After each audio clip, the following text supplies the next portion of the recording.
Selamat malam Bapak Ibu. Malam hari ini kita mendapatkan kesempatan yang luar biasa. Kita akan belajar kembali mengenai Alkitab dalam program Kutau.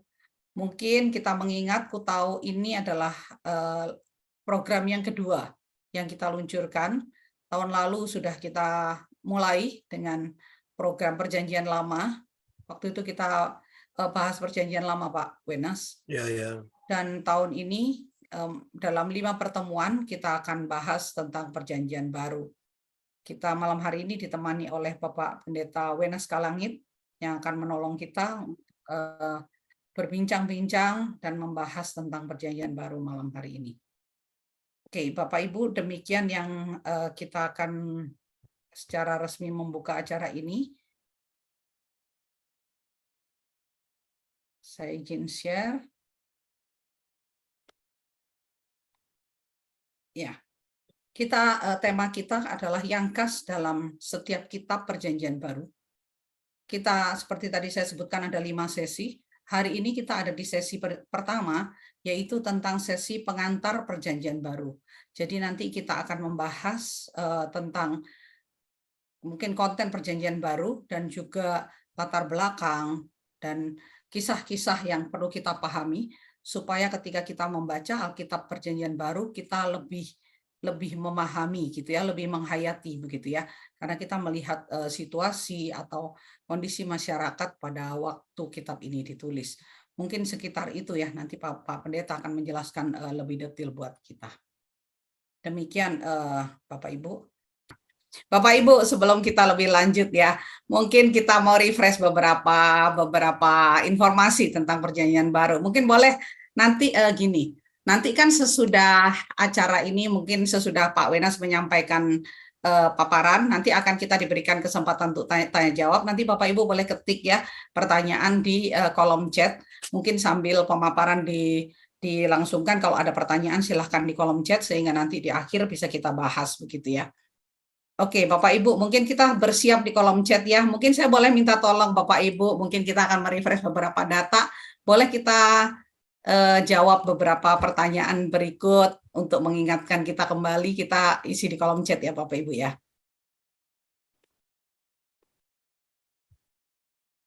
Mari kita mengingat kembali. Ini adu cepat sebenarnya ya, bukan adu ingat sebenarnya, adu cepat ya. Mari kita mengingat berapa jumlah kitab dalam Perjanjian Baru. Mungkin ada yang bisa. Ya. Iya, 27 ya. Terima kasih Bapak Ibu ya. 27 kitab yang akan kita bahas pada malam hari ini.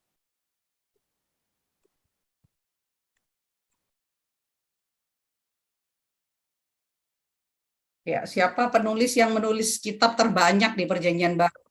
Saya nggak perlu jawab ya, Bu. Wah. Wah. Ya, oke, Bu. Ya, ini kita ada cepet ini ya. Oke, terima kasih Bapak Ibu. Iya, wah ini SM siapa nih? Cepet banget nih ngetiknya ya.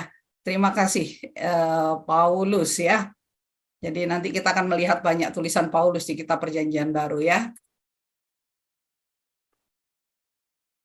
Bu Sinta itu. Pertanyaan Bu ketiga. Sinta. Oke. Pertanyaan ketiga.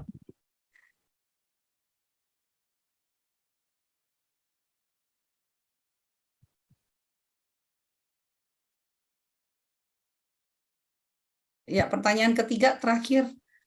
Kalau 3 berarti ada hadiah Bu Tiur. BS. Iya. Wah, Bu Sinta lagi ya. Nah. Ya. Terima kasih Bu Sinta. SM ini Sinta Maltida. Ditulis oleh Dr. Lukas ya. Oke, terima kasih Bapak Ibu. Kita sekedar refreshing begitu ya. Nanti akan kita bahas lebih dalam lagi ya. Oke, malam hari ini kita ditemani oleh Bapak Pendeta Wenas Kalangit. Kita akan mengenal beliau ya. Tak kenal maka tak sayang begitu. Saya akan perkenalkan. Ya, Bapak Wenas Kalangit mengambil pendidikan sarjana teologi di UKIT. Tadi sih saya mendapat informasi Universitas Kristen di Tomohon ya. Ya. Gitu. Terus I-nya itu Indonesia, Bu ya. oh Indonesia ya, Universitas UKI. Kristen Ya, Indonesia. Sama Tomohon. kayak UKI ya Pak ya, Ya. tapi di Tomohon begitu ya. Dan mengambil master di SEAGST, itu tadi program gabungan antara Indonesia, dosen-dosen yang di bawah afiliasi dari Filipina ya Pak ya? Enggak, Southeast Asia, Bu. Oh, Southeast Asia. Ya, seluruh Asia Tenggara, Bu. Oke. Dan Jadi ada Thailand, ada Singapura, ada Malaysia, ada Filipina ya. Sip. Jadi mengambil master dan doktor, dan sudah itu melanjutkan postgraduate studies in linguistic, karena Bapak Wenas ini sekarang bergabung di LAI, khususnya di bidang penerjemahan ya Pak ya. Ya. Itu kayaknya tidak mudah ya, dan sekarang Alkitab udah ada terjemahan yang baru ya Pak ya. TB2 namanya ya. Bapak ikut terjemahin ya Pak ya? Bu, sebetulnya saya sudah retire, Bu, dari segi umur ya. Jadi sekarang saya tidak lagi aktif di LAI, tapi di kontrak. Oke. Okay. Bapak Ibu, jadi kita mendapat kesempatan langsung dari LAI, bagian yang menulis Alkitab. Mungkin sekian demikian perkenalan yang singkat supaya kita bisa mengenal, dan sesudah itu waktu selanjutnya saya akan serahkan ke Pak Pendeta untuk sebelumnya kita bersama-sama berdoa. Terima kasih Tuhan, malam hari ini kami mendapat kesempatan untuk bersama-sama belajar, khususnya untuk perjanjian baru. Bapa dalam surga, kami mengucap syukur Bapak Pendeta Wenas akan menemani kami malam hari ini. Biar Tuhan menolong kami, memberikan pengertian, memberikan pemahaman baru, memberikan insight-insight baru, sehingga kami semakin mengenal kitab suci yang kami pahami dan kami percayai. Terima kasih Bapa dalam surga, Tuhan berkati pertemuan malam hari ini. Dalam nama Tuhan Yesus kami berdoa. Amin.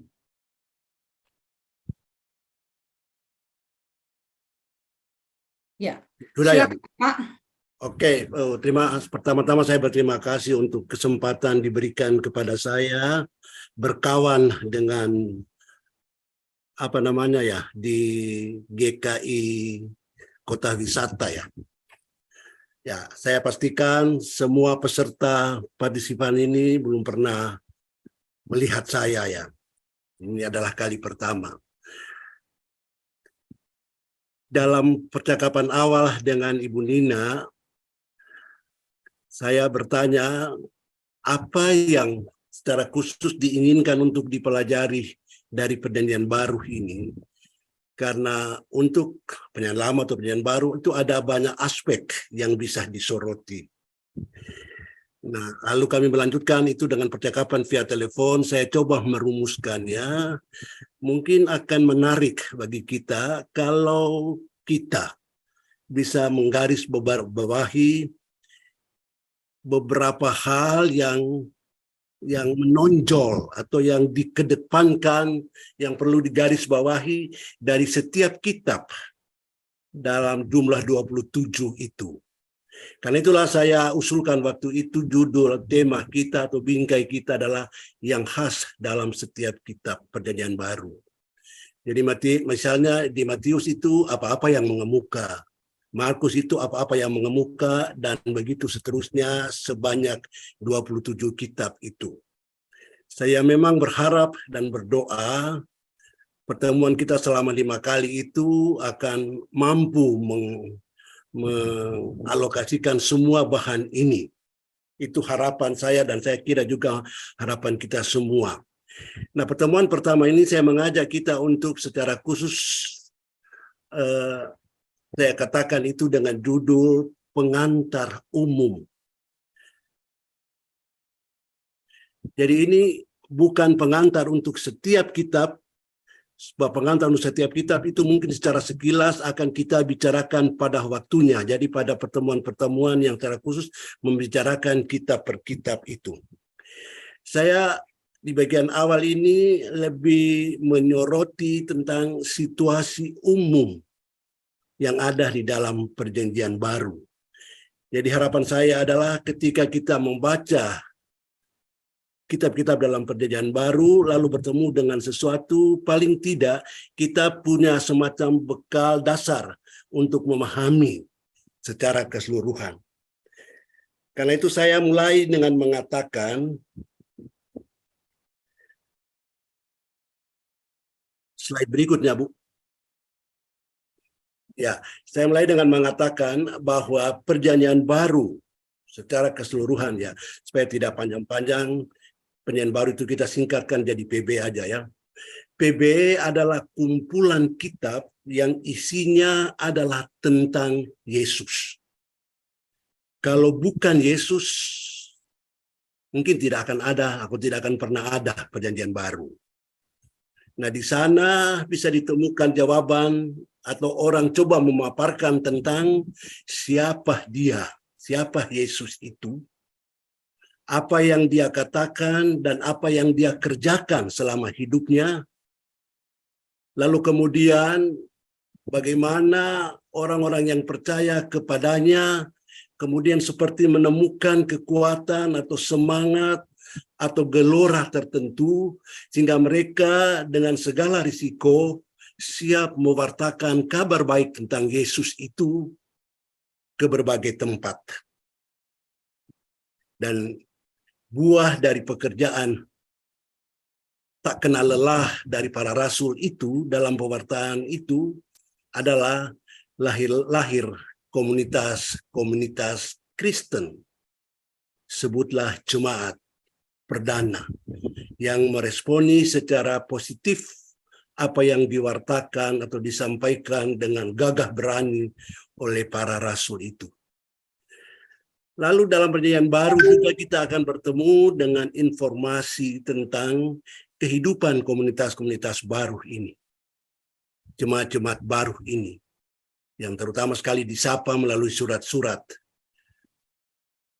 Mereka, terutama lewat surat-surat itu, ditata, dididik, dibina, dibimbing, supaya terus bertumbuh dan berkembang seiring dengan perjalanan waktu dan diperhadapkan dengan situasi yang kadang-kadang tidak mudah untuk dihadapi. Nah, karena itu secara singkat kita boleh katakan bahwa sebetulnya fokus utama dari Perjanjian Baru itu adalah Yesus, karya dan dampak kepercayaan kepada Yesus itu. Jadi apa yang dilakukan, apa yang dikatakan Yesus, dan bagaimana Yesus itu berdampak bagi orang-orang yang mendengarnya, sehingga lahirlah komunitas-komunitas. Ya, lanjut, Bu.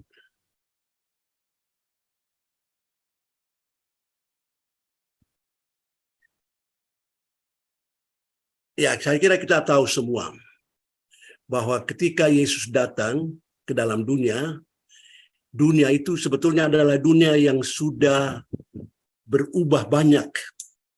Bila itu dilihat sejak umat Israel kembali dari pembuangan yang kalau dihitung dari segi waktu itu sudah berlangsung 500-an tahun sebelumnya.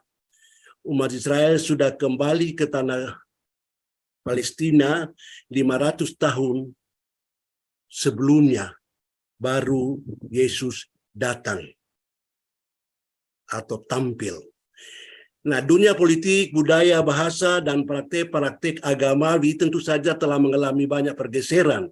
Sekali lagi jika dihitung dari kembalinya umat Israel dari pembuangan itu. Beberapa kerajaan atau kekaisaran bergantian menguasai dunia. Kita sebut dunia ini, dunia dalam konsep waktu itu. Kita ingat dalam catatan sejarah ada Persia, lalu kemudian ada Yunani, dan kemudian berlanjut dengan Roma. Ini adalah kekuasaan-kekuasaan besar yang mampu menguasai dunia pada masanya. Nah, Palestina, tempat di mana orang-orang Yahudi itu kebanyakan berdomisili, tempat di mana agama Yahudi itu dianggap sebagai berpusat di sana, termasuk dalam wilayah kekuasaan dari negara-negara yang pernah berkuasa ini. Dan ini berlangsung selama berabad-abad. Lalu menurut waktu Allah sendiri, tiba baginya untuk hadir secara langsung di tengah kancah kehidupan real manusia di dunia ini. Dan kehadiran langsung itu kita sekarang pahami adalah dengan cara dia mengutus Yesus Kristus yang disebut-sebut sebagai anaknya sendiri. Dan Yesus itu di-label dengan Mesias. Mesias kita tahu artinya ya, adalah yang diurapi. Dan Mesias itu adalah sosok yang dijanjikan oleh Allah kepada umat Israel dulu, dan umat Israel sepanjang sejarah terus-menerus menantikan pengenapan janji itu. Kemudian dia disebut sebagai juru selamat, dan kemudian juga dia disapa sebagai raja. Akan tetapi, bagaimana wujud Mesias itu datang? Tidak seperti yang dibayangkan oleh umat Israel pada umumnya. Kita sekarang tahu bagaimana wujud Yesus itu datang ke dalam dunia. Tapi yang seperti itu, yang seperti yang kita tahu itu sekarang, itu bukanlah yang diharapkan oleh umat Israel. Memang umat Israel sudah lama menantikan kedatangan Mesias itu. Itu kita tahu dari Perjanjian Lama, terutama nubuat-nubuat para nabi. Dan mereka itu atau umat Israel itu punya banyak sekali ekspektasi terkait dengan apa yang kelak dilakukan oleh Mesias itu bila ia datang. Paling tidak, inilah ekspektasi mereka tentang sosok Mesias itu. Ia akan datang dengan penampilan yang penuh dengan kuasa. Ia diharapkan akan mengulang, meneguhkan kembali, memberikan kembali, menetapkan ulang status kepemilikan tanah Palestina sebagaimana yang dijanjikan dan diberikan oleh Allah kepada nenek moyang mereka, terutama Abraham. Ekspektasi mereka yang lain adalah bahwa Roma, kekuasaan yang ada pada waktu itu, akan mampu dikalahkan. Dan orang-orang Roma yang ada di tanah mereka di Palestina disuruh pulang ke Roma. Lalu harapan mereka yang lain yang tak kalah pentingnya adalah bahwa kejayaan Israel yang pernah ada seperti pada masa Daud dan Salomo dulu akan bisa didapat ulang lewat kedatangan Mesias itu. Itu harapan umat Israel, dan harapan itu menggelora sampai ke abad pertama Masehi. Katakanlah bahwa Mesias itu diharapkan menjadi klimaks dari keseluruhan cerita Israel. Mesias itu adalah penggenapan dari semua janji Allah yang pernah dia ikat atau ucapkan dengan umatnya, pada umatnya Israel.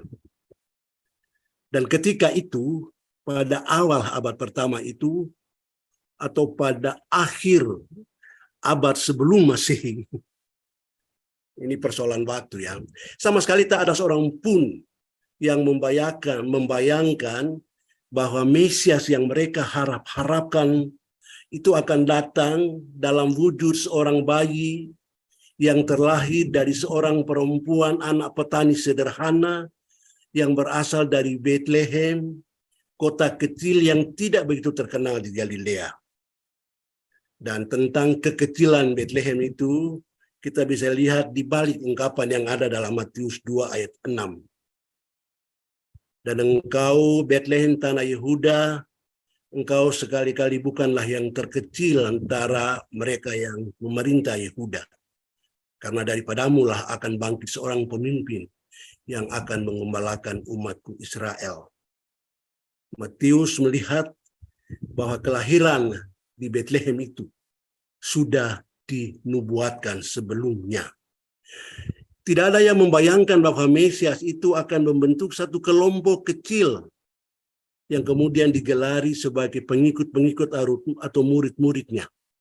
Lalu bersama dengan mereka itu, Yesus berjalan berkeliling ke desa-desa, ke kota-kota, sambil mengajar, sambil melakukan mukjizat atau tanda heran, dan pada waktu-waktu tertentu diperhadapkan dengan otoritas-otoritas agama. Tidak mudah. Tetapi Yesus adalah klimaks dari cerita Allah. Sesudah itu, hampir tidak pernah lagi kita mendengarkan cerita lain tentang Allah. Ia adalah penggenapan terakhir dari semua janji Allah kepada umatnya. Dan 4 kitab Injil. Kita tahu 4 kitab Injil itu ya. Bercerita tentang bagaimana sosok yang berasal dari kalangan biasa dalam tatanan masyarakat Israel memperlihatkan kuasa Allah melalui apa yang dia lakukan dan ajarkan. Itu yang kita temukan dalam narasi-narasi kitab Injil. Sosok Yesus yang hidup, yang bergaul, yang mengajar, yang melakukan perbuatan-perbuatan yang membuat banyak orang terheran-heran. Kitab-kitab Injil menuturkan cerita tentang bagaimana Mesias yang realisasi keberadaannya tidak dibayangkan ini memberikan kepada dunia semua yang tidak pernah bisa diberikan oleh pemimpin-pemimpin, baik militer, politik, maupun agama. Tak ada seorang pun pemimpin itu yang mampu memberikan semuanya itu. Dan Yesus dihadirkan sebagai sosok yang mampu melakukan semuanya itu. Kitab-kitab Injil. Nanti kita akan mulai minggu depan berbicara tentang kitab-kitab Injil itu. Bercerita tentang Allah beserta kita. Kata arti kata Immanuel ya. Tentang anak dari Allah yang kekal. Yang telah menjadi daging dan tinggal bersama-sama dengan umatnya. Dan lewat karyanya, lewat pengorbanannya, menawarkan kepada umatnya keselamatan dan hidup yang kekal.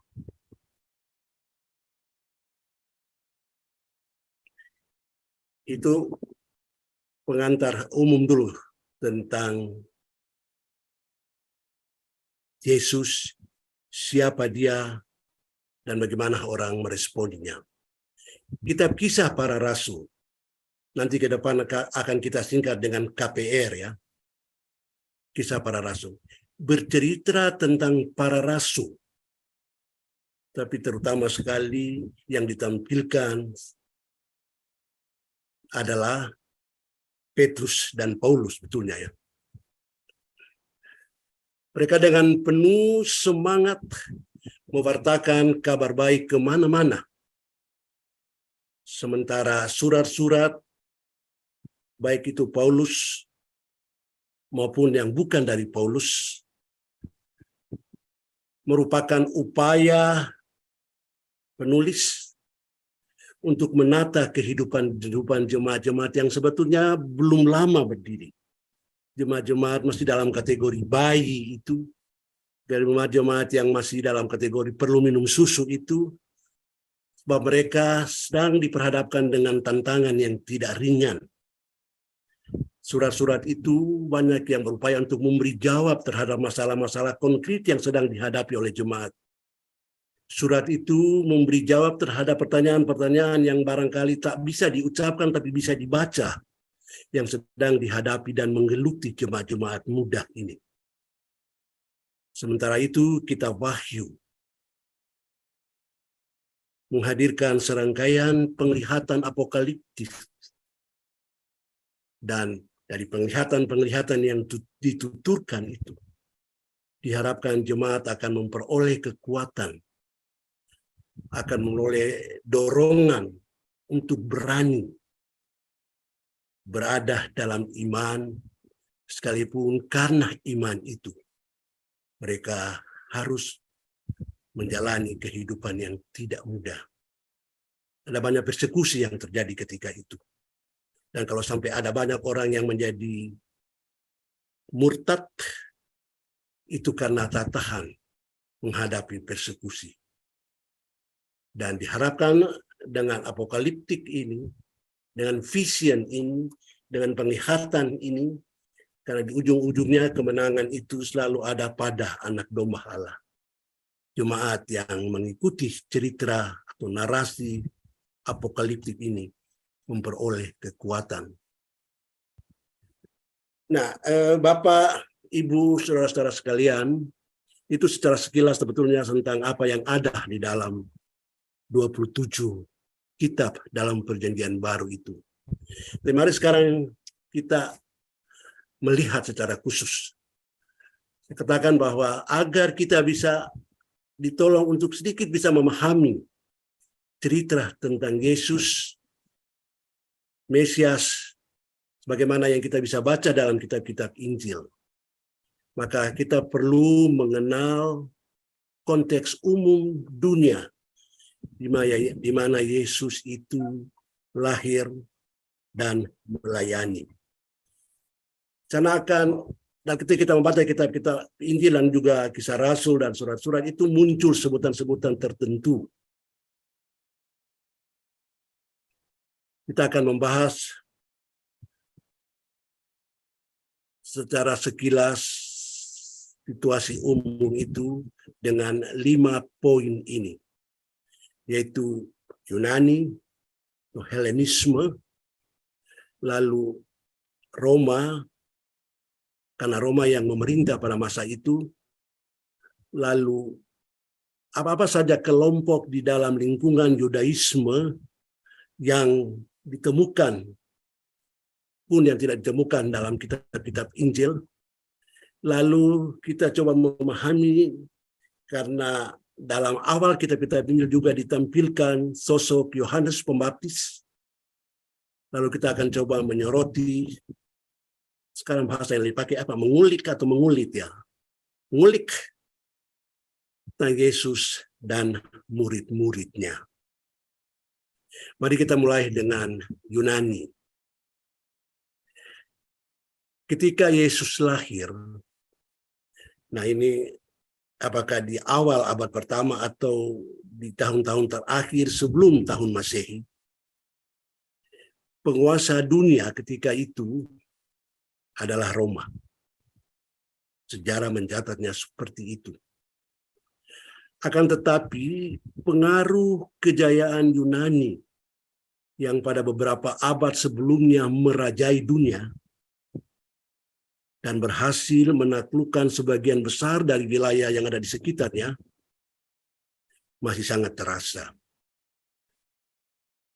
Sewaktu berjaya Yunani ya, dengan kuasa, wewenang, kekuatan yang ada padanya, mereka telah berhasil membuat budaya dan bahasa Yunani itu menjadi budaya dan bahasa internasional. Tentu saja yang termasuk dalam pengaruh kejayaan Yunani, sebutlah kita secara singkat sebagai Helenisme, itu gerakan Helenisme, mengeyunanikan semuanya itu, tentu saja Palestina yang dalamnya umat Yahudi ada, tidak terkecuali. Bu, Yesus ketika lahir sekali lagi walaupun sekalipun sudah berada dalam kekuasaan Romawi, tapi situasi umum masyarakat sangat kental dipengaruhi oleh Helenistik. Paling tidak yang bisa terasa dan terlihat dengan jelas adalah bahwa hampir semua orang berbahasa Yunani. Tentu saja selain bahasa lokal mereka. Kalau kita bisa setarakan, ketika itu bahasa Yunani menjadi seperti bahasa Inggris sekarang ini. Semua orang harus dan dipaksa harus bisa berbahasa Yunani. Kalau tidak, ia akan mengalami kesulitan dalam berkomunikasi. Yesus sendiri, menurut sejarah, selain berbahasa Yunani juga menggunakan bahasa Aram. Ada banyak orang, lanjut Bu, yang hidup pada masa itu bilingual, berbahasa dua, mungkin juga tiga kalau Aram kita tambahkan. Dan kebanyakan penulis Perjanjian Baru, kalau kita tidak bisa sebutkan semuanya, memang menggunakan bahasa Yunani dalam menulis. Walaupun mereka kebanyakan adalah orang Yahudi. Mereka tidak menulis dalam bahasa Yahudi, bahasa Ibrani. Karena banyak pembaca tidak akan bisa menangkap, mengerti apa yang mereka tulis nantinya kalau tidak menggunakan bahasa internasional. Menulis dalam bahasa Yunani akan membuat tulisan itu mudah dimengerti, mudah dibaca, mudah dipahami oleh orang-orang yang menjadi alamat dari tulisan itu. Kita pakai kata alamat di sini ya, dengan arti seperti ini. Artinya sekalipun misalnya kitab-kitab Injil itu bukan surat yang memang memakai alamat, tapi ketika misalnya Matius menulis, dia menulis dengan target pembaca. Dia tidak menulis untuk pembaca secara keseluruhan. Dia menulis dengan audiens yang dia kenal. Oke, contoh para penulis Perjanjian Baru ini ya, Paulus. Ia adalah sosok yang mengklaim dirinya sebagai orang yang paling Yahudi dari semua orang Yahudi. Ini bisa kita baca kesaksiannya atau klaimnya itu dalam suratnya Filipi 3 ayat 5. Kita baca dulu atau kita anggap itu betul sudah. Tapi kalau nanti saya kutip salah ini tolong ditulis di chat ya. Sebagai orang Yahudi, aku Yahudi. Namun ia memperlihatkan dirinya sebagai orang yang bisa menulis dengan baik dalam bahasa Yunani. Dia adalah sosok orang bilingual, berbahasa dua paling tidak ya. Orang-orang Kristen dengan latar belakang bukan Yahudi. Ini saya sengaja pakai bukan Yahudi. Orang sebenarnya kata lain untuk bukan Yahudi itu dalam konteks waktu itu dipakai kafir. Tapi saya tahu kafir dalam konteks Indonesia ini jadi sensitif. Bukan Yahudi. Itu kata lain, kadang-kadang juga dipakai orang Yunani. Itu menunjuk kepada orang-orang bukan Yahudi. Orang-orang Kristen dengan latar belakang bukan Yahudi. Kita tahu dalam gereja mula-mula, anggota jemaat itu merupakan kombinasi dari Yahudi dan bukan Yahudi. Nah, orang Kristen dengan latar belakang bukan Yahudi akrab dengan warisan filosofis dan religius Helenistis. Dan mereka akan mengalami kesulitan kalau mereka diminta untuk memahami iman mereka itu di luar dari apa yang biasa mereka pahami sebelumnya. Ini yang saya katakan tadi, dalam Perjanjian Baru, kita kadang-kadang menemukan kata Yunani. Tapi itu sebetulnya untuk menunjuk kepada orang-orang bukan Yahudi. Dan orang-orang bukan Yahudi bisa saja dari bangsa apa saja. Ada kutipan beberapa ayat di sana yang menunjukkan penggunaan kata Yunani untuk menunjuk kepada identitas orang-orang bukan Yahudi. Sepertinya ini adalah sebutan yang umum digunakan pada masa itu, menyebut Yunani sebagai sebutan untuk kalangan bukan Yahudi. Oke, Bu. Lanjut. Itu tentang pengaruh Helenistik, pengaruh Yunani. Sekarang kita beralih ke pemerintahan Roma. Ketika Perjanjian Baru ditulis, dan itu kurun waktu penulisan seluruhnya itu diperkirakan berlangsung selama 50 tahun, separuh abad. Abad pertama Masehi tentu saja. Terakhir itu adalah akhir dari abad pertama. Maka pada waktu itu, pada waktu lahirnya tulisan-tulisan Perjanjian Baru, pun termasuk berlangsungnya kehidupan para tokoh yang diceritakan dalam Perjanjian Baru. Dunia pada waktu itu, sekali lagi kita taruh tanda kutip dunia itu ya, ada dalam kekaisaran, dalam kekuasaan Romawi. Dan di wilayah jajahan, kita katakan bahwa Palestina yang termasuk dalam wilayah pemerintahan kekaisaran Romawi itu dibagi oleh Roma menjadi 3 provinsi. Palestina ya. Ketiga provinsi itu adalah, saya tidak sebutkan di sini, adalah Galilea, Yudea, dan Samaria. Nah, dalam kitab-kitab Injil ada sebutan raja. Itu terjemahan dari kata Yunani Basileos ya. Dan itu ditujukan kepada Herodes. Herodes, nama ini muncul banyak sekali dalam kitab-kitab Injil. Saya hitung ada sebanyak 36 kali nama itu. Jadi cukup mengemuka nama ini. Dia disebut sebagai raja untuk Galilea. Sedangkan untuk Yudea, sebutan untuk penguasa tertinggi di sana, di wilayah kekaisaran Romawi ini, tidak dipakai sebutan raja. Bahasa Indonesianya memakai wali negeri. Itu dari terjemahan dari kata Indonesia prokurator. Orang menyetarakannya dengan gubernur. Nah, kenapa Herodes disebut sebagai Galilea? Katanya itu ada maksud yang tersembunyi di dalamnya untuk menarik perhatian.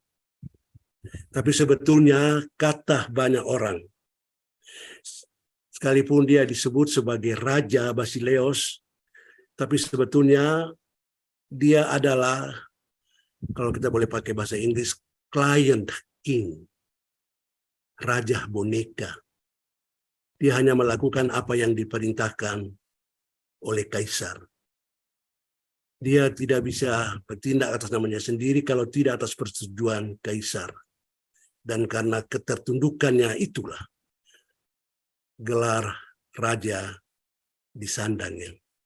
Sebaliknya yang ada di Yudea seperti Pontius Pilatus kemudian diganti oleh Festus, itu hanya disebut sebagai prokurator, gubernur. Dan di dalam kitab-kitab Injil selain sosok-sosok ini juga ada sebutan pengawal atau penjaga yang bisa jadi merupakan tentara-tentara Roma yang ditempatkan baik di Galilea maupun di Yudea.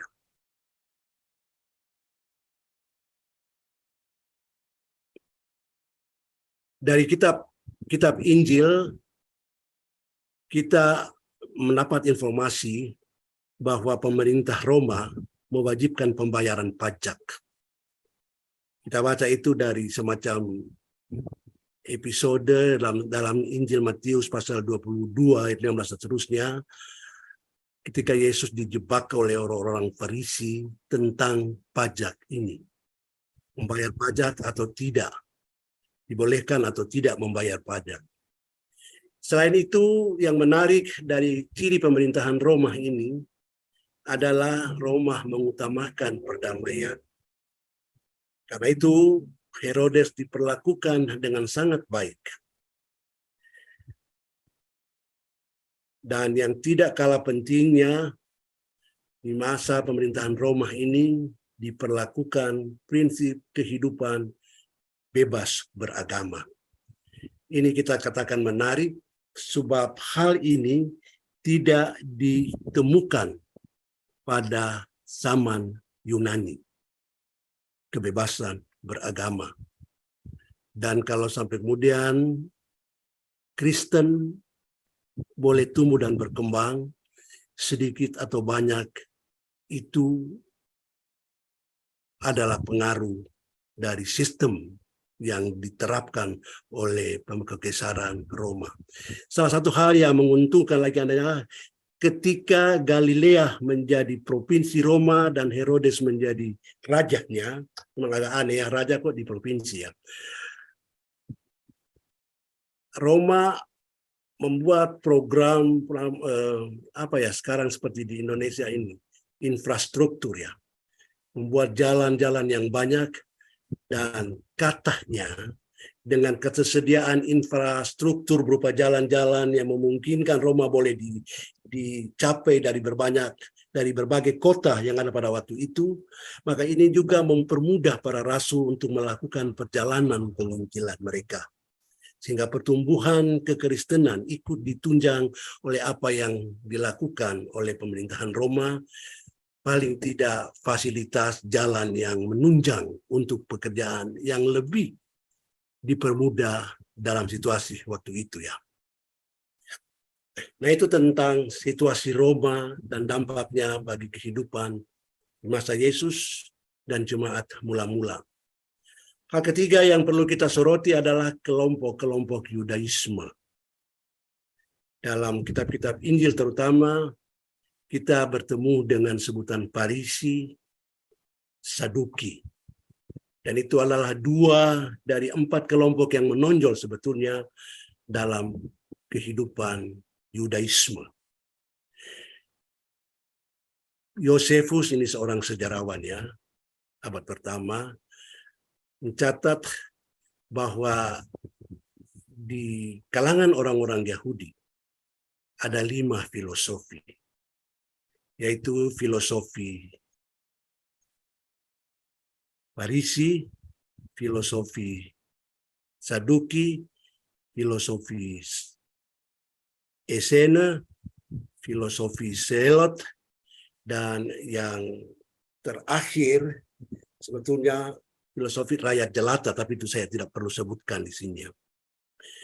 Nah, dalam Perjanjian Baru, kelompok Farisi dan Saduki disebut berulang-ulang kali. Saya lupa menghitungnya ada berapa kali muncul kata Farisi dan Saduki, tapi banyak sekali ya. Sementara kelompok Essenes sama sekali tidak disebut. Dan kelompok Selot hampir tidak pernah disebut. Kecuali dalam kaitan penyebutan nama seorang murid Yesus, Simon orang Selot, Simon dari kelompok Selot ini. Lanjut, Bapak. Ini informasi umum tentang Farisi ya. Farisi orang-orangnya bertugas menafsir hukum Taurat. Dan tafsiran mereka itu dikenakan dalam kehidupan sehari-hari. Diimplementasikan dalam kehidupan sehari-hari. Karena tugas mereka adalah seperti ini, maka kemudian karena sesudah tahun 70 Masehi katanya, Farisi ini hilang dari peredarannya. Dan Farisi ini kemudian menjadi rabi-rabi atau guru agama dalam istilah kerennya. Mereka menjadi penafsir kitab Taurat dan berupaya bahwa hasil tafsirannya itu diimplementasikan dalam kehidupan sehari-hari. Dengan mengenakan hukum Taurat tertulis ke dalam kehidupan sehari-hari, boleh kita katakan keputusan-keputusan tafsir mereka dikenal dengan sebutan Taurat lisan, dipertentangkan dengan Taurat tertulis yang kita kenal dalam hukum Taurat itu, maka mereka membuat iman Yahudi bisa dijalani karena ada rinciannya, karena ada di tafsirannya. Dan tafsiran itulah kemudian yang menjadi pedoman tentang bagaimana melakoni kehidupan sehari-hari. Terutama sekali tentu saja ketika mereka itu berada jauh dari Yerusalem yang di dalamnya ada Bait Allah, pusat kehidupan beragama umat Yahudi. Ketika orang berada di jauh dari kota, maka iman itu berpusat di dalam keluarga dan di dalam rumah-rumah sembahyang yang umum ditemukan di hampir setiap kota pada waktu itu. Orang Farisi percaya akan kebangkitan orang mati dan juga tentang penghukuman atau pengadilan terakhir nanti. Karena kepercayaan mereka ini, kebangkitan orang mati dan pengadilan nanti, pengadilan di masa yang akan datang ini, maka dari 4 kelompok yang kita sebutkan tadi, Farisi adalah yang paling dekat dengan Yesus dan murid-muridnya. Sebab Yesus mengajarkan juga kepada murid-muridnya tentang kebangkitan dan tentang pengadilan nanti. Ini berbeda dengan Saduki yang sama sekali nanti kita akan lihat menolak konsep tentang kebangkitan orang mati itu. Yesus dekat dengan orang Farisi dalam pemahaman itu. Tapi sebagaimana bisa kita baca dalam debat dengan orang-orang Farisi, Yesus jauh melampaui orang-orang Farisi. Terutama tentang persoalan di seputar perlu tidaknya membawa persembahan, perlu tidaknya penyucian diri, aspek-aspek ritual, perlu tidaknya membawa persepuluhan. Karena Yesus dan murid-muridnya menarik perhatian orang banyak, Yesus dengan pengajarannya membuat banyak orang tertarik untuk datang kepadanya menjadi pengikut. Kita selalu membaca ada kata orang banyak. Ketika memberi makan 5.000 orang, ada banyak orang mengikuti Yesus. Ada crowd. Maka banyak orang merasa tersaingi. Integritas mereka merasa tersaingi, popularitas mereka terasa tersingkirkan. Dan karena itu orang-orang Farisi ini mulai merancang taktik bersekongkol bagaimana bisa melenyapkan Yesus. Ya, sekarang Saduki. Pada masa Yesus, Saduki telah menguasai Bait Allah. Jadi Bait Allah itu dipimpin oleh orang-orang Saduki.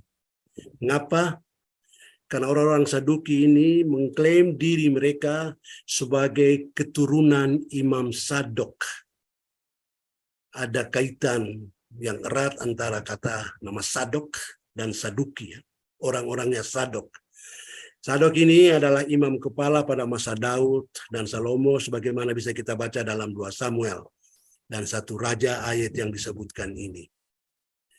Saduki adalah kelompok ningrat, elit sebetulnya. Anggota-anggotanya adalah dari kalangan keturunan imam. Kita ingat Sadok ya.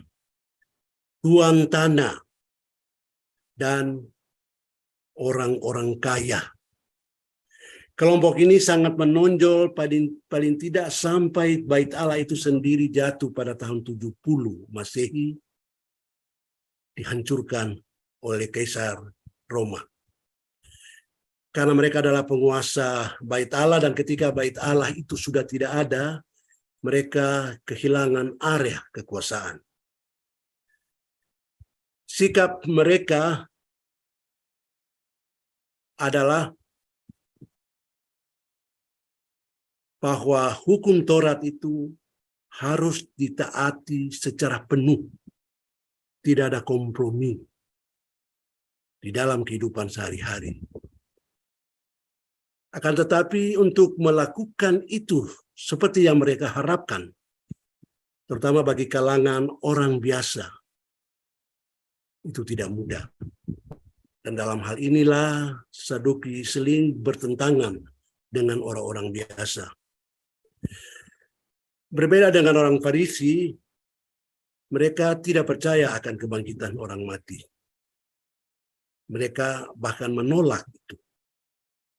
Dan karena itu mereka bentrok dengan Farisi. Walaupun pada saat-saat tertentu mereka bisa rukun dengan Farisi, bisa bersatu dengan Farisi. Terutama sekali untuk hal-hal yang mencakup berkait dengan kepentingan mereka, yaitu ketika berhadapan dengan sosok Yesus. Mereka akur untuk datang pada satu kesimpulan, melenyapkan Yesus. Selot. Selot, sekali lagi ini tidak disebutkan dalam Perjanjian Baru secara langsung ya. Kelompok atau partai politik berbasis agama. Ciri mereka adalah sangat antusias berjuang untuk Allah. Kita lihat, saya tidak tahu bahasa Inggrisnya seal itu, ada kaitannya dengan selot. Dengan seal itu adalah berjuang mati-matian untuk mempertahankan sebuah prinsip penuh dengan semangat.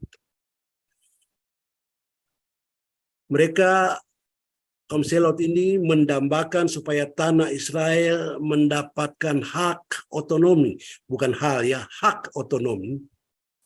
Mereka menolak untuk tunduk kepada Roma dan rela menderita demi keyakinan mereka. Seal memang, sealess memang. PB memang hampir tidak pernah menyebutkan kelompok ini. Memang ada klaim bahwa Yesus terkait dengan kelompok ini, misalnya karena ada seorang muridnya, Simon itu yang disebut sebagai orang Selot. Dan juga karena ia sempat menyucikan bait Allah dengan memporak-porandakan apa yang ada di sana. Dan cara Yesus memperlakukan atau berlaku seperti ini dilihat oleh orang-orang tentu sebagai satu gaya hidup orang Selot. Yesus rela mati di kayu salib untuk Allah juga dilihat sebagai gaya hidup orang Selot. Namun bagi banyak pakar, klaim ini dianggap berlebihan. Sebab ada hal lain dalam diri Yesus yang tidak seharusnya dikaitkan dengan perjuangan Selot ini.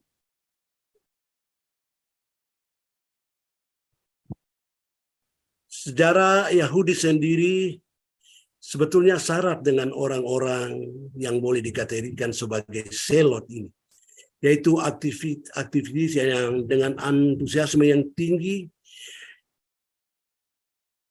setia kepada umat Israel. Mereka menganggap diri mereka sebagai duta Allah untuk menghukum atau membebaskan. Mereka merasa seperti punya hak untuk itu, menjatuhkan hukuman pembebasan atau penghukuman. Ini bisa kita lihat dalam kitab Bilangan tentang Pinehas. Nah, pertanyaan kita adalah apakah Selot ini memang merupakan kelompok atau hanya semacam yang muncul berulang kali? Ini agak sulit bagi kita untuk menentukannya. Sekalipun memang Yosefus telah menyebutnya sebagai salah satu kelompok yang ada di dalam Judaisme, kelompok keempat.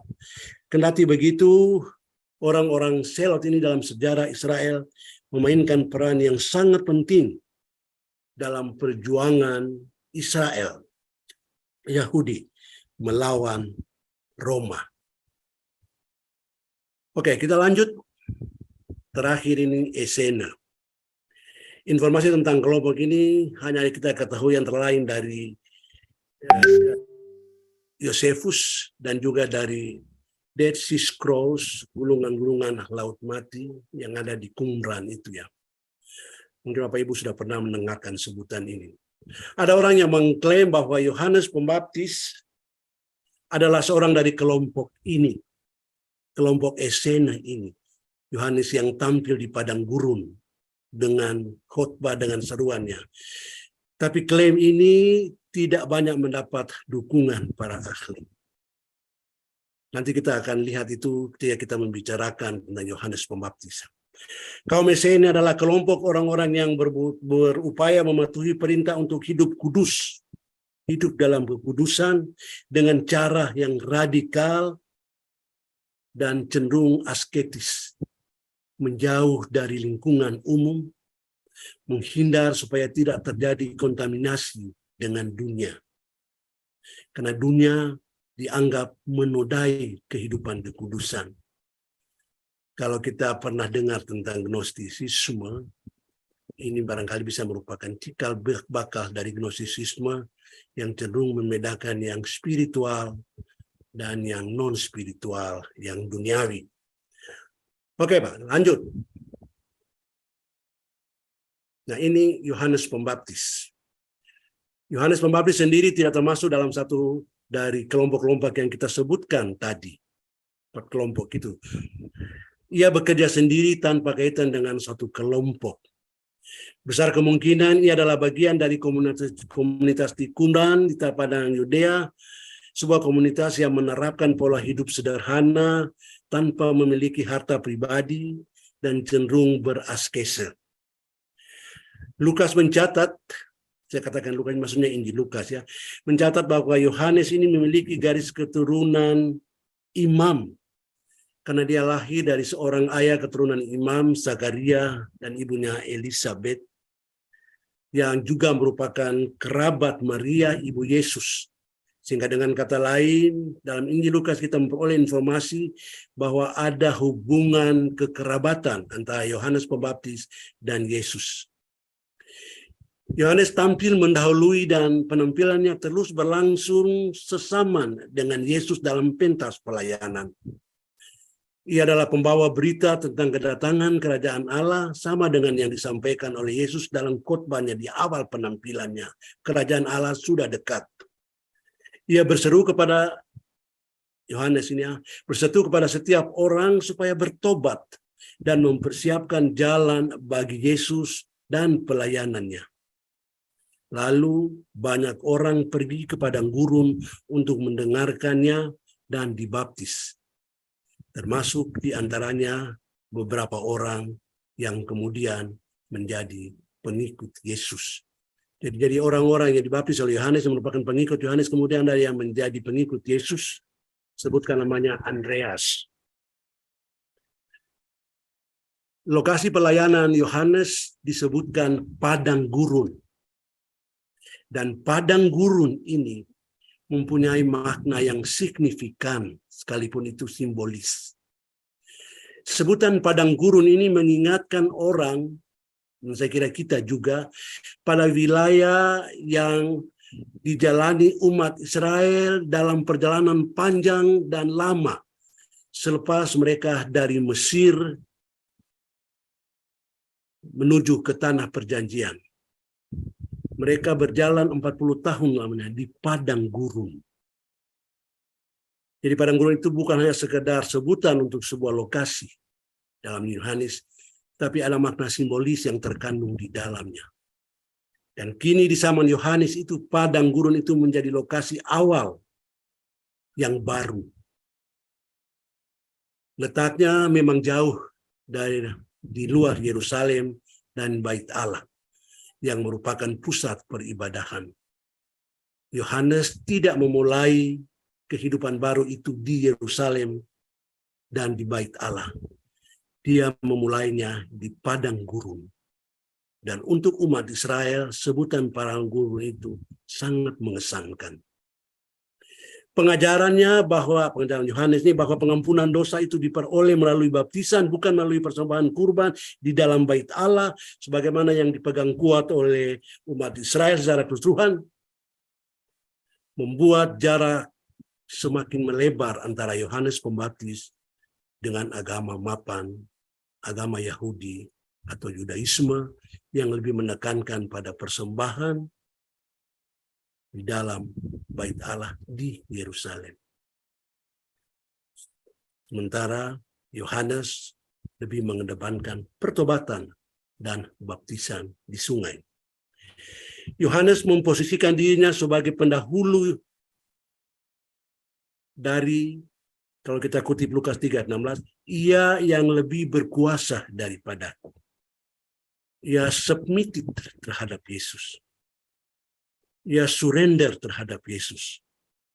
Dan baptisan yang dilayankannya diakuinya sebagai antisipasi terhadap baptisan dengan roh dan api yang kelak akan dilakukan oleh Yesus.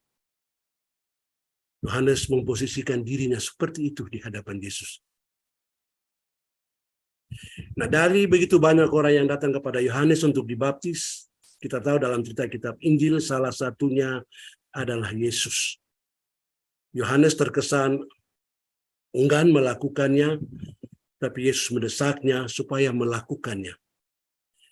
Dalam awal tulisannya, Lukas sudah menunjukkan kedekatan hubungan antara Yohanes dengan Yesus. Yang lagi kita lihat hubungan kekerabatan itu. Nah, dalam Injil Yohanes ditampilkan bahwa keduanya sempat bekerja bersama dalam waktu yang singkat sebagai anggota dari satu gerakan pembaharuan yang sama. Dan pada kesempatan mereka bertemu itulah Yesus kemudian dikatakan bertemu dengan murid perdananya yang adalah murid Yohanes, Andreas. Oke, Bu Landu. Nah, setelah mendengarkan atau mencermati apa yang dilakukan oleh Yesus di kemudian hari, Yohanes sempat menjadi bingung dengan sosok Yesus ini. Ia adalah bagian dari umat Israel yang mengharapkan kehadiran Mesias bukan seperti yang dilakukan oleh Yesus. Karena itu dia mengutus murid-muridnya langsung bertanya kepada Yesus. Ketika itu ya dalam penjara, apakah Yesus itu memang Mesias yang dijanjikan? Dan saya kira kita ingat jawaban Yesus waktu itu. Pergilah katakan kepada Yohanes, orang buta melihat, orang timpang berjalan, dan seterusnya, dan seterusnya. Yohanes adalah bagian dari masyarakat Yahudi umum yang mempunyai ekspektasi tersendiri tentang sosok Mesias yang dijanjikan itu. Dan karena melihat bahwa yang dilakukan oleh Yesus tidak seperti yang diharapkan, dia bertanya. Yesus secara terus terang menyatakan peran penting Yohanes dalam kancah pelayanannya secara keseluruhan. Kita boleh baca itu dalam Matius 11 tentang kata-kata Yesus mengenai Yohanes. Bagi Yesus, Yohanes itu lebih daripada seorang nabi. Dan keberadaannya tidak tertandingi oleh siapapun juga. Begitu pengakuan Yesus akan sosok Yohanes ini. Lanjut, Bu. Ini murid-murid Yesus. Yesus lahir dari keluarga biasa dan besar di kota yang biasa pula, sudah kita sebutkan Bethlehem tadi ya. Akan tetapi hidupnya sungguh jauh dari biasa. Ia membentuk satu kelompok murid yang terdiri atas 12 orang. Nama-nama murid-murid itu dicatat dalam 4 kitab, yaitu Matius, Markus, Lukas, dan Kisah. Yohanes tidak mencatat nama-nama itu, tapi dia menyebutkan tentang keberadaan murid-murid itu dan tidak merinci namanya. Nah, dalam daftar itu, kecuali Yudas, nama mereka dalam Lukas dan Kisah Para Rasul sama. Meskipun dalam urutan yang tidak sama, tapi Matius dan Markus ini kita harus lihat daftar itu di atas nama-nama itu ya. Menaruh nama anak Yakobus, meskipun dalam urutan yang tidak sama, Matius mengikuti urutan yang ada dalam Injil Markus. Nama anak Yakobus bisa jadi adalah Yudas anak Yakobus. Dalam Matius dibilang Tadeus ya, itu adalah bisa jadi adalah sebutan untuk Yudas anak Yakobus. Tadeus adalah semacam nama kecil, nama panggilannya. Nah, Injil Yohanes memang tidak mempunyai daftar tentang murid-murid ini, tapi yang menyebut kepada murid-murid secara sepintas dalam Yohanes 21 ayat 20. Sebutkan tentang murid-murid Yesus itu ya.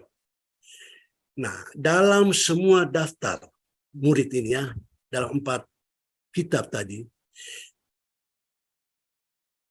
ini sorry lagi ya, ini tertulis sama ya, mestinya nama Bu. Nama Petrus disebut pertama. Jadi dalam daftar itu nama Petrus selalu disebut sebagai yang pertama. Ini mengisyaratkan tempat sosok ini begitu penting bukan hanya dalam lingkungan ke-12 murid itu, tapi juga kemudian dalam lingkungan gereja mula-mula. Dan dalam cerita kitab ini dia memang sering menjadi juru bicara untuk para muridnya. Dialah yang selalu tampil ke depan untuk bertanya, untuk memberi jawab. Dalam Matius pasal 16 itu, ya mengartikulasikan ketika ditanya, menurut orang siapakah aku ini? Dan semua menjawab. Lalu Yesus bilang, menurut kamu siapakah? Nah, lagi-lagi Petrus yang tampil dengan jawaban, engkau adalah Mesias, anak Allah yang hidup. Itu jawaban dari Petrus. Nah, sepertinya ke-12 murid itu dibagi menjadi 4 kelompok. Kita masih punya banyak ada waktu ya, Bu.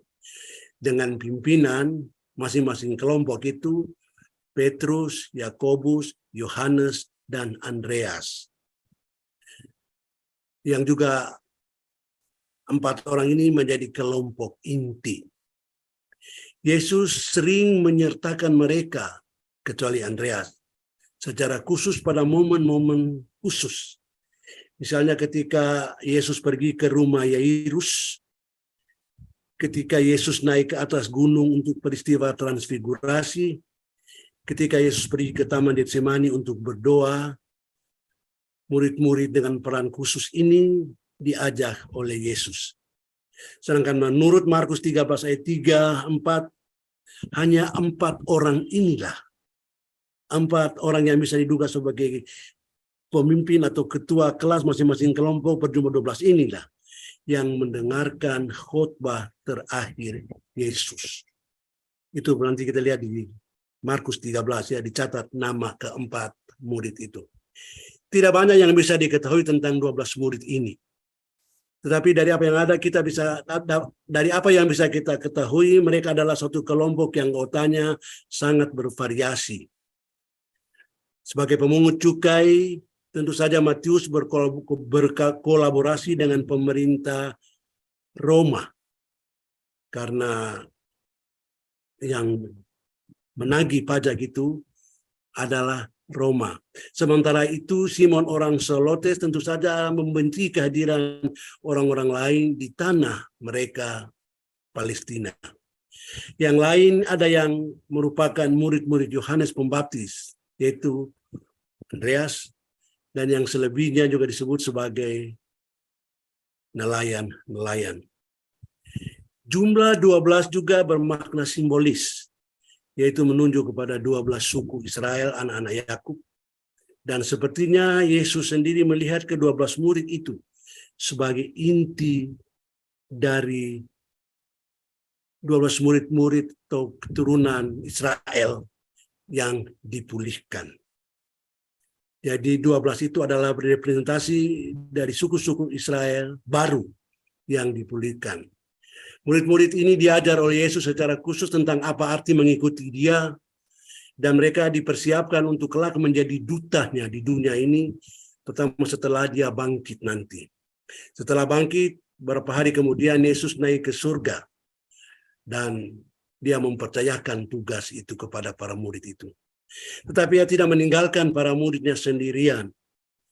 Pada hari Pentakosta, Roh Kudus diturunkan untuk memberdayakan mereka bersaksi tentang Yesus. Mereka itu bukan lagi mereka yang dulu. Sejak hari itu, sejak Pentakosta itu, sejak peristiwa Roh Kudus itu dituangkan, Mereka seperti digerakkan untuk mewartakan kabar baik dengan penuh semangat, mendemonstrasikan kuasa Allah, dan menyampaikan keselamatan di dalam Yesus sampai ke ujung dunia.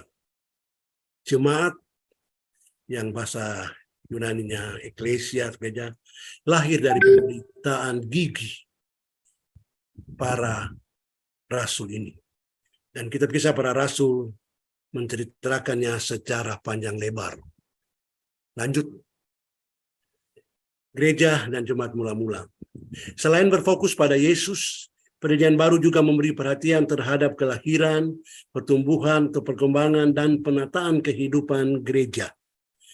Gereja dimulai di Yerusalem dan segera menyebar ke seluruh Roma ketika orang-orang yang baru saja percaya kembali ke tempat masing-masing, ke semua penjuru kekaisaran Roma setelah mendengarkan khotbah Petrus pada hari Pentakosta seperti yang diceritakan dalam Kisah Para Rasul pasal 2.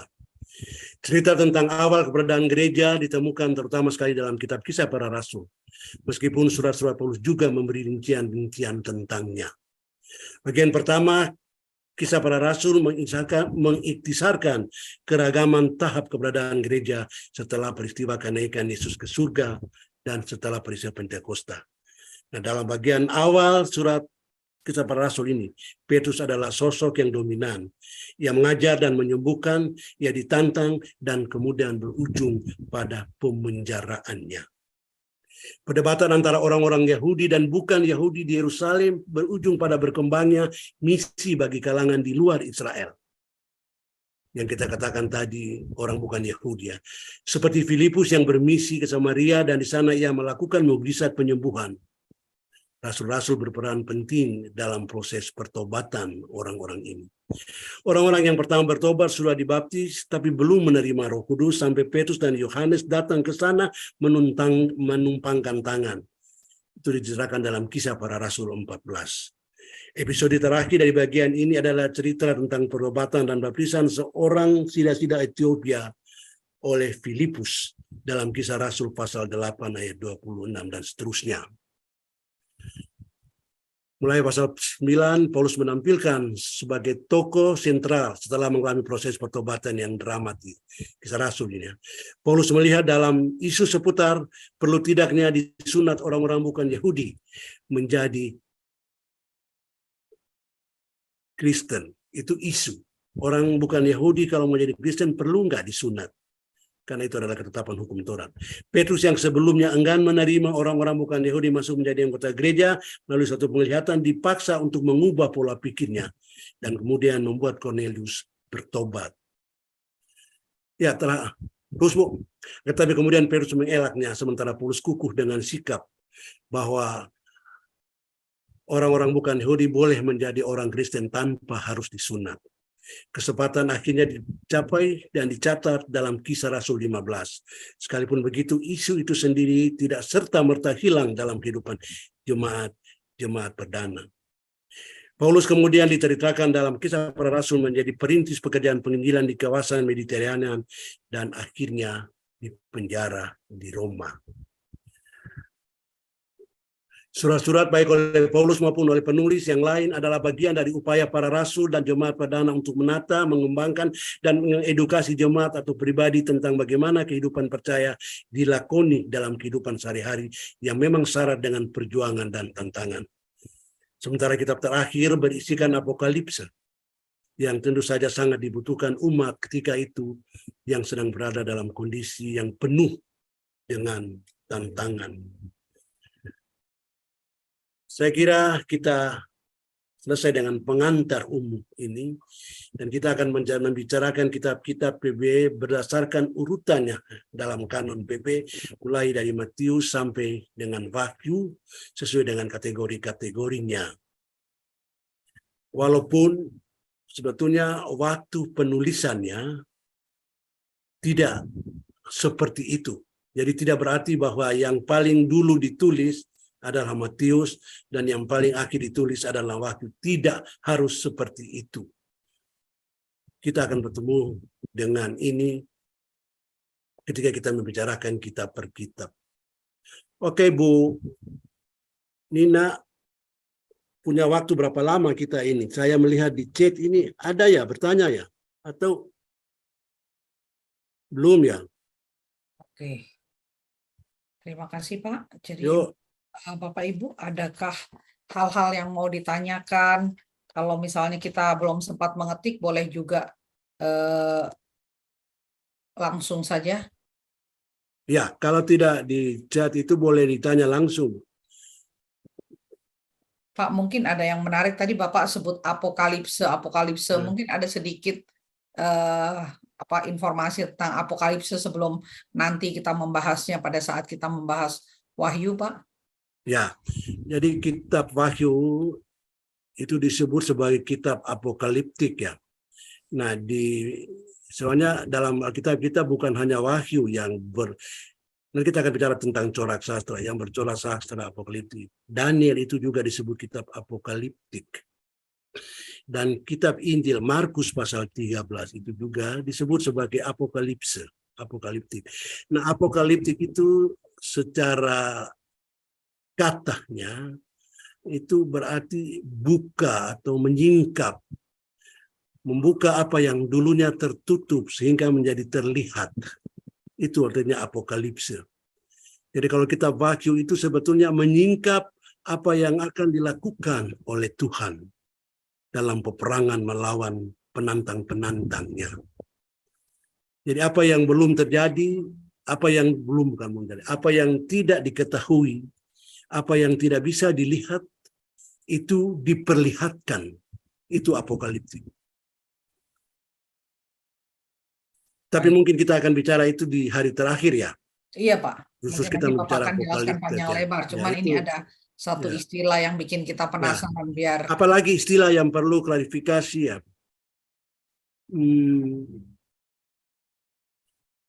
Nanti kita minggu depan bicara tentang kitab Injil, sinoptik Pak, ya. ya. Tapi mungkin nanti minggu depan. Saya tidak sebutkan sinoptik tadi ya. Ya, kalau ada ini Yudaisme itu Judaism itu sebenarnya kata lain dari Jews, Yahudi, tapi dalam hal agama. Di agama Yahudi lah kita katakan. So pada sebutan Jews itu orang-orang Yahudi, lalu Yudaisme itu lebih kepada sistem keyahudian itu termasuk di dalamnya agama mereka ya. Pak, kalau Oke. tadi yang ada kelompok orang Zelot, orang Farisi, orang apa itu kayak apa ya? Kayak apa kita mesti membership gitu atau kayak gimana ya? Bagaimana Bu? Misalnya kita apa kita kayak daftar gitu, saya mau jadi orang Farisi gitu Oh, atau enggak, Bu. Itu berdasarkan bukan kelahiran atau bukan gimana? mungkin bukan seperti partai-partai modern sekarang ini yang untuk menjadi anggota harus mendaftar ya. Ya, Farisi itu lebih banyak ahli-ahli Taurat ya, Bu. Jadi otomatislah seperti itu ya. Kalau seorang bukan ahli, agak aksesnya untuk menjadi Farisi kayaknya sulit ya. Nah, Saduki itu ya keturunan imam-imam. Jadi siapa yang keturunan imam, dia bisa punya akses untuk menjadi kaum Saduki itu. Ya, ini karena ada label-label khusus mereka ya.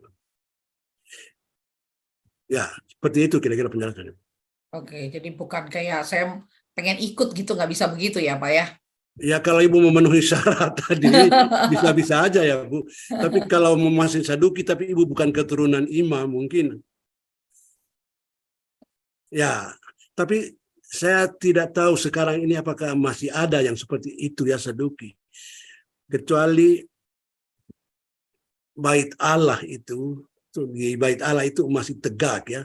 Saya kira bait Allah yang terakhir itu sudah hancur tahun 70 Masehi itu ya Pak. Zaman.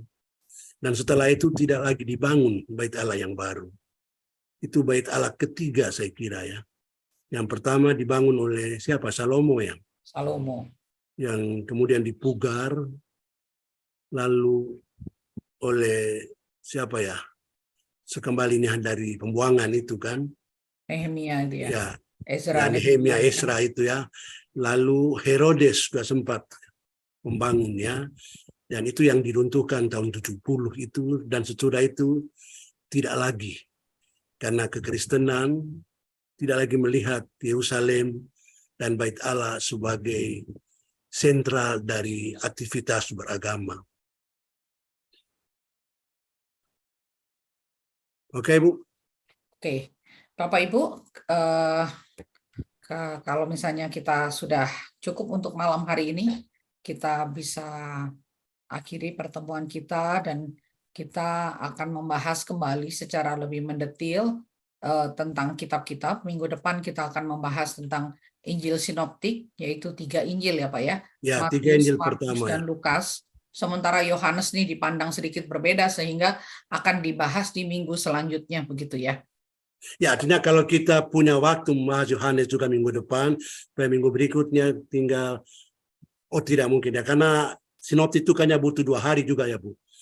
Ada sinoptik kedua yang digabung dengan Yohanes dan Kisah di pertemuan ketiga ya. Iya. Ya, kita lihat kita fleksibel ya, Bu.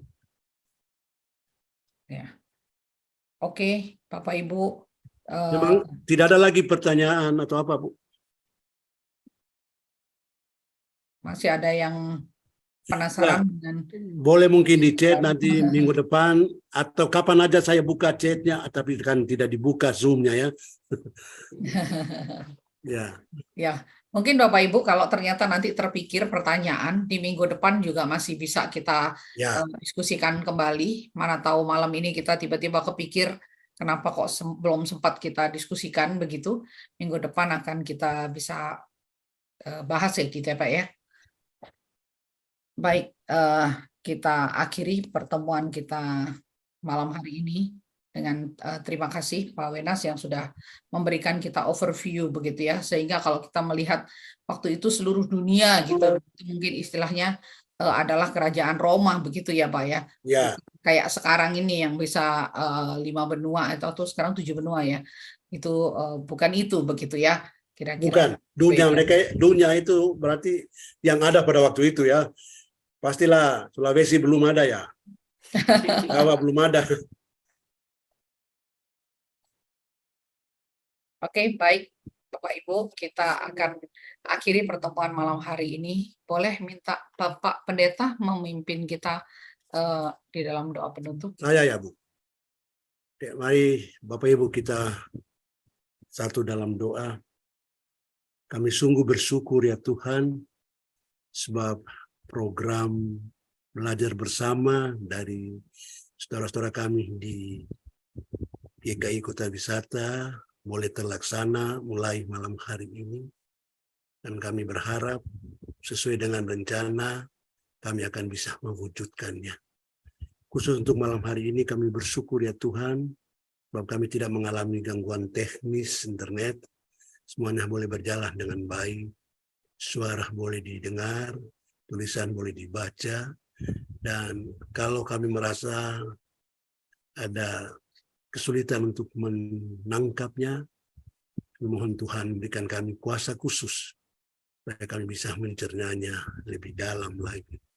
Kami tahu ya Tuhan, untuk belajar tentang Alkitab kami, kitab kuno, kitab yang lahir 2000 tahun silam, itu bukan pekerjaan yang mudah bagi kami.